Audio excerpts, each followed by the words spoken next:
कहानी की शुरुआत होती है और हम एक लड़की को देखते हैं जिसका नाम हार्पर होता है। हार्पर इस टाइम काफी अपसेट नजर आ रही थी क्योंकि वो एक काफी गहरे सदमे का शिकार है। असल में कुछ टाइम पहले ही उसके हस्बैंड ने सुसाइड कर ली थी। उसके सुसाइड करने की वजह ये थी क्योंकि हार्पर अपने हस्बैंड से डिवोर्स लेना चाहती थी, जिस पर हार्पर के हस्बैंड ने कहा कि बेहतर होगा कि तुम डिवोर्स ना लो, क्योंकि अगर तुमने डिवोर्स ली तो मैं सुसाइड कर लूंगा, मार लूंगा खुद को। अब यहाँ पर हमें ये बात पता चलती है कि उन दोनों की आपस में बिल्कुल भी नहीं बनती थी और यही वजह थी कि हार्पर ये रिश्ता हमेशा के लिए खत्म कर देना चाहती थी, क्योंकि उसका जो हस्बैंड था वो एक काफी गुस्से वाला इंसान था। इसी वजह से हार्पर तंग आ चुकी थी और उसने सोच लिया था कि वो ऐसे गुस्से वाली जालिम इंसान के साथ बिल्कुल भी नहीं रहेगी। फिर एक दिन हम देखते हैं कि उन दोनों का बहुत ज्यादा ही झगड़ा हो जाता है, जिसकी वजह से हार्पर के हस्बैंड ने उसे काफी मारा। तब इस बात की वजह से हार्पर को इतना गुस्सा आया कि उसने अपने हस्बैंड को धक्के देकर घर से निकाल दिया। तब उसी टाइम उसके हस्बैंड ने छत से कूदकर सुसाइड कर ली और अपनी जान ले ली।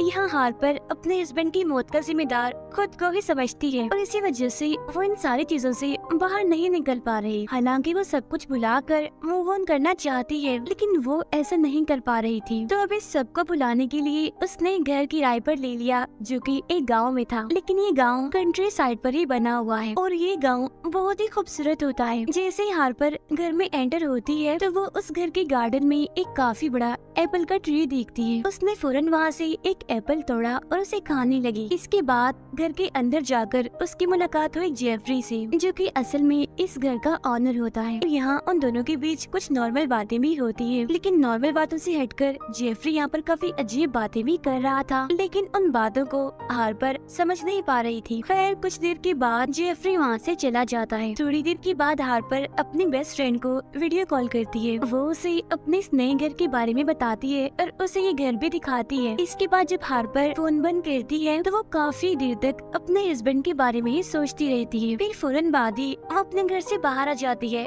वॉक करने के लिए। अब वॉक करते करते वो जंगल में आ जाती है, लेकिन यहाँ पर उसे डर नहीं लग रहा था, बल्कि यहाँ पर तो उसे काफी अच्छा लग रहा था। फिर कुछ ही देर के बाद यहाँ पर बारिश होने लगती है, जिसकी वजह से मौसम भी प्यारा हो जाता है और आस पास का नजारा भी, और हार्पर इन सबको काफी इंजॉय कर रही होती है। अब इसी तरह चलते चलते हार्पर एक पुराने टनल के पास पहुंचती है, लेकिन जब वो उस टनल के अंदर जाती है तो उसे वहाँ पर अजीब सा सुकून मिलने लगता है। फिर वो यहाँ पर जैसी आवाज लगाती है तो उसकी आवाज वहाँ पर इको होने लगती है, यानी कि उसकी आवाज टनल की दीवारों से टकराकर वापस आ जाती थी और इसकी वजह से ही गूंज पैदा होती थी। और फिर बाद में ये आवाज हल्की हल्की मध्यम होती जाती। यहाँ आकर हार्पर को काफी अच्छा लग रहा था, वो यहाँ पर काफी खुश थी। लेकिन तभी उसकी नजर टनल की दूसरी साइड पे पड़ती है, जहाँ पर एक आदमी बैठा होता है जो कि काफी अजीब लग रहा था। और अब देखते ही देखते वो आदमी उठता है और भागकर हार्पर की तरफ ही आने लगता है। अब ये देखकर हार्पर काफी घबरा जाती है। इसी वजह से वो फौरन ही टनल से बाहर आ जाती है। बाहर आने के बाद वो जंगल की तरफ भागने लगती है, लेकिन आगे जाकर वो रास्ता ही भूल जाती है। उसे ये याद ही नहीं होता कि वो कहाँ से आई थी और अब उसे कहाँ जाना है। अब भागते भागते वो एक और टनल के पास पहुँचती है, लेकिन ये वाली टनल खुली नहीं थी बल्कि ये बंद थी। इसी वजह से हार्पर एक दूसरे रास्ते पर चल देती है, जहाँ आगे जाने पर उसे बहुत सारे पुराने घर दिखते हैं, जहाँ पर कोई भी नहीं रहता था और वो बंद थे। अब क्योंकि यहाँ का मौसम काफी खूबसूरत था, इसीलिए हार्पर फौरन से अपना मोबाइल निकालती है और आसपास की पिक्चर्स और वीडियोस बनाने लगती है। लेकिन तभी अचानक से उसकी नजर उसी अजीब सी आदमी पे पड़ती है, जिसने कपड़े नहीं पहने हुए थे और वो अजीब हालत में खड़ा हुआ था। अब उसे देखकर हार्पर काफी डर जाती है और फौरन ही वहाँ से भागने लगती है। फिर किसी तरह उसे सही रास्ता मिल जाता है और वो अपने घर पहुँच जाती है। घर पहुँचने के बाद वो दोबारा से अपने फ्रेंड को कॉल करती है और जो कुछ उसके साथ जंगल में हुआ वो अपने दोस्त को भी बताती है। तभी अचानक से उसकी नजर फिर से उसी अजीब आदमी पे पड़ जाती है, जो कि हार्पर का पीछे करती करती उसके घर तक आ गया था। तब ये देखकर हार्पर फोन बंद करती है और फौरन से दरवाजे को बंद करने के लिए चली जाती है, लेकिन दरवाजा ठीक से बंद नहीं हुआ था, वो अभी भी थोड़ा सा खुला हुआ था। अब यहाँ पर हार्पर काफी घबराई होती है, लेकिन फिर भी वो हिम्मत करके आगे बढ़ती है और दरवाजे को बंद कर ही लेती है। लेकिन वो अजीब आदमी जो कि घर से बाहर खड़ा हुआ था, वो दरवाजे के एक होल से अपना हाथ अंदर डालकर उस दरवाजे को खोलने की कोशिश करने लगता है। अब ये देखकर जल्दी से हार्पर पुलिस को कॉल कर देती है। तब कुछ ही देर के बाद पुलिस वहाँ पर आ जाती है और उस आदमी को अरेस्ट कर लेती है। जी हाँ, उस आदमी को पुलिस अपने साथ ले जाती है और उसे जेल में बंद कर दिया जाता है। इसके बाद हमें अगली सुबह का सीन दिखाया जाता है, जहाँ हार्पर एक चर्च में जाती है। वो वहाँ पर एक पत्थर देखती है जिस पर अजीब तरह की तस्वीर बनी हुई थी, लेकिन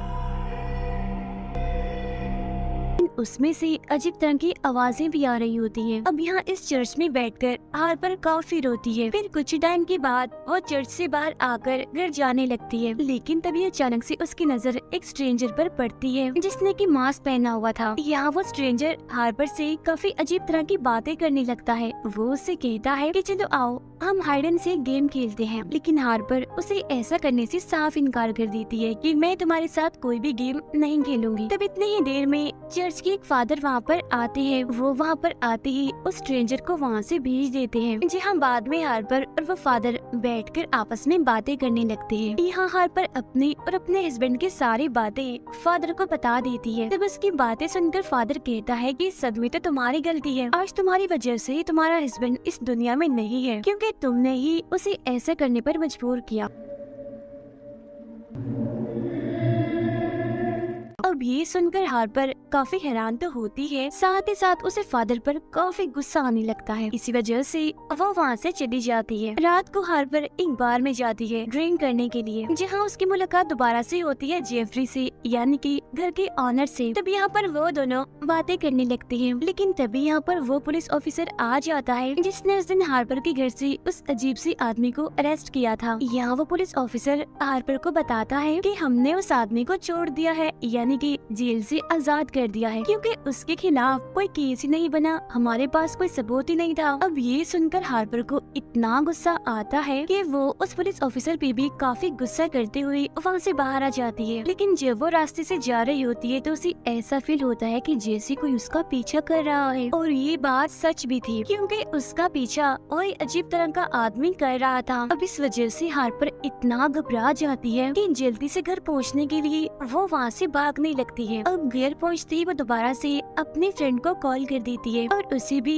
इस सब के बारे में बता देती है। तब ये सुनकर हार्पर की फ्रेंड उसे कहती है कि तैयार रहो, मैं तुम्हें लेने आ रही हूँ। अब हार्पर जैसे ही अपने फ्रेंड को घर का एड्रेस बताने लगती है तो तभी अचानक से फोन बंद हो जाता है। तब हार्पर दोबारा से अपने फ्रेंड को कॉल करती है और फिर से उसे एड्रेस बताने की कोशिश करती है, लेकिन इस बार भी फोन बंद हो जाता है।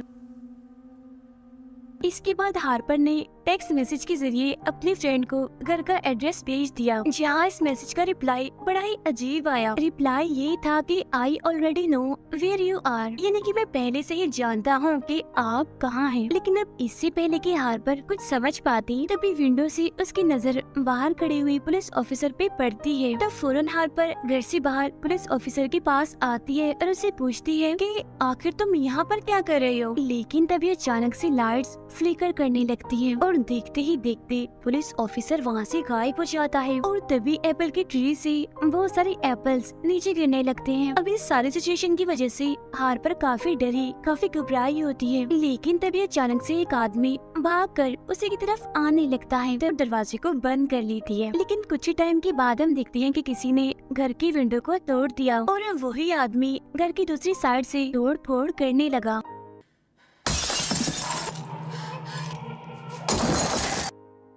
अब ये देखकर हार्पर भी नाइफ उठा लेती है उसका सामना करने के लिए। लेकिन तभी अचानक से घर के मेन डोर पर कोई नॉक करने लगा। तब इस वजह से हार्पर चिल्ला कर ये कहने लगी कि तुम जो कोई भी हो, अगर तुम अंदर आई तो मैं तुम्हें जान से मार डालूंगी। लेकिन तभी अचानक से दरवाजा खोलकर अंदर आता है जेफरी। तो इस वजह से हार्पर ने उस पर हमला नहीं किया और वो रुक गई। अब यहाँ जेफरी हार्पर से कहता है कि मैंने तुम्हारे चिल्लाने की आवाज सुनी, इसी वजह से तो मैं फौरन भागकर यहाँ पर आ गया। अब बताओ क्या हुआ है तुम्हें, क्या तुम ठीक हो? तब हार्पर उसे बताती है कि असल में कोई विंडो तोड़कर घर के अंदर घुसने की कोशिश कर रहा था। तब ये सुनकर जेफरी विंडो को जाकर चेक करता है, जो कि सच में टूटी हुई थी, लेकिन पास में ही एक काले रंग का बर्ड भी पड़ा हुआ था। अब ये देखकर जेफरी घर से बाहर आकर चेक करने लगता है कि यहाँ पर कोई है तो नहीं, लेकिन तभी अचानक से फिर से लाइट्स फ्लिकर करने लगती है और इस बार देखते ही देखते जेफरी गायब हो जाता है। और अब यहाँ पर हार्पर के सामने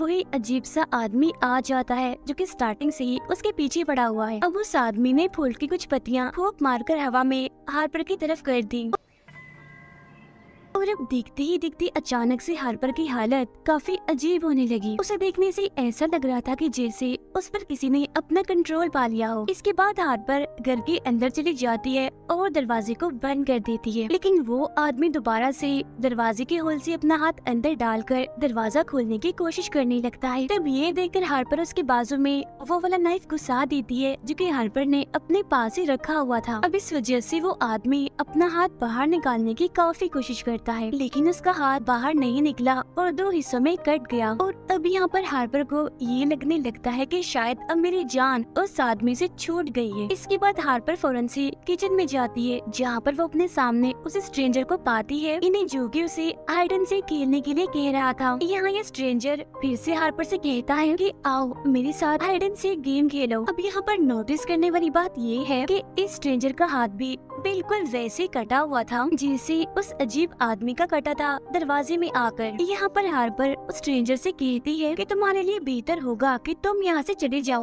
वरना मैं तुम्हें जान से मार डालूंगी। तब इस पर वो स्ट्रेंजर कहता है कि नहीं हार्पर, तुम ऐसा नहीं कर सकती। ये कहकर वो हार्पर के पास आ गया, लेकिन अब क्योंकि यहाँ पर हार्पर के पास और कोई ऑप्शन तो नहीं होता, तो इसी वजह से वो स्ट्रेंजर के साथ हाइड एंड सीक गेम खेलने के लिए तैयार हो जाती है। हार्पर दरवाजे को बंद कर लेती है और 10 तक काउंटिंग करने लगती है। वो जैसे 10 बोलकर पलटती है तो तभी यहाँ पर उसके सामने आ जाता है चर्च का वही फादर, जिसे हार्पर पहले भी मिल चुकी है। और अब फादर हार्पर की तरफ बढ़ने लगता है। अब इस वजह से हार्पर काफी डर जाती है और दूसरे रूम में चली जाती है। अब फादर का हाथ भी बिल्कुल वैसे ही कटा हुआ था जैसे उस अजीब आदमी और स्ट्रेंजर का कटा हुआ था। यहाँ फादर हार्पर के साथ मिसबिहेव करने लगता है, लेकिन हार्पर ने नाइफ से उसके सीने पर मारकर उसे नीचे गिरा दिया। फिर हार्पर बाहर आकर गाड़ी में बैठ जाती है और वो जल्दी से वहाँ से जाने लगती है। वो तेजी से गाड़ी चलाते हुए आगे की तरफ बढ़ रही होती है, लेकिन तभी अचानक से कोई उसकी गाड़ी के सामने आ जाता है और उसकी गाड़ी से वो टकरा जाता है। और ये आदमी कोई और नहीं बल्कि घर का ऑनर जेफरी था। जेफरी गाड़ी के पास आता है, हार्पर को गाड़ी से बाहर निकालता है और उसे घसीटने लगता है। फिर वो हार्पर को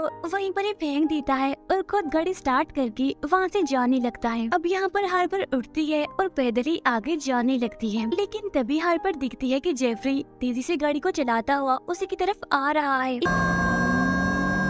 इसी वजह से हार्पर भी डरकर वहाँ से भागने लगी। फिर वो बड़ी मुश्किल से अपनी जान बचाकर घर पहुँच जाती है, लेकिन जेफरी गाड़ी को कंट्रोल नहीं कर पाया, जिसकी वजह से गाड़ी दीवार से टकरा जाती है।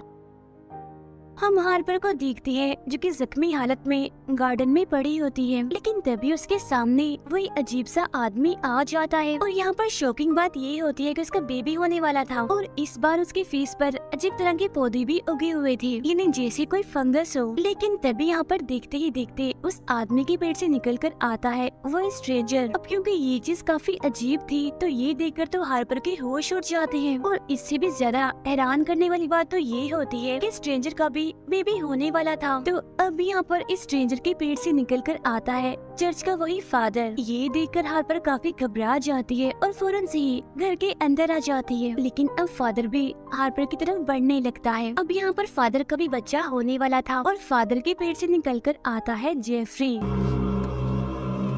अब यहाँ पर हार्पर कुछ भी समझ नहीं पा रही थी कि आखिर ये क्या हो रहा है यहाँ पर। हाँ तो बस हैरान थी, उसके होश उड़ चुके थे। अब यहाँ पर जेफरी ने भी बच्चा पैदा करना था और उसके पेट से बाहर आता है हार्पर का हस्बैंड। और अब ये बात तो होश उड़ाने वाली थी, काफी हैरान करने वाली थी। हार्पर का हस्बैंड उसके पास आता है और उसके साथ आके बैठ जाता है। यहाँ पर हार्पर उसे पूछती है कि आखिर तुम मुझसे क्या चाहते हो, जिस पर उसका हस्बैंड कहता है कि तुम्हें और बस तुम्हारा प्यार चाहता हूँ मैं। अब ये सीन तो यहाँ पर कट हो जाता है और अगले सीन में हम हार्पर को एक जगह पर बैठा हुआ देखते हैं, जहाँ अचानक से उसके सामने उसकी फ्रेंड आ जाती है, ये जिससे वो अक्सर बातें किया करती थी, और सरप्राइजिंगली उसका भी बेबी होने वाला था। अब यहाँ तक आप सब कंफ्यूज होंगे कि आखिर अभी तक मूवी में चल क्या रहा था। तो अब हमें यहाँ पर इस मूवी का प्लॉट बताया जाता है। असल में इस मूवी में हम एक डार्क रियलिटी को समझाने की कोशिश की गई है, और वो ये कि सारे मेल्स यानी कि सारे आदमी एक जैसे ही होते हैं। बेशक हालात बदलते हैं, टाइम बदलता है, लेकिन सारे आदमी एक जैसे ही रहते हैं, यानी कि गुस्से वाले,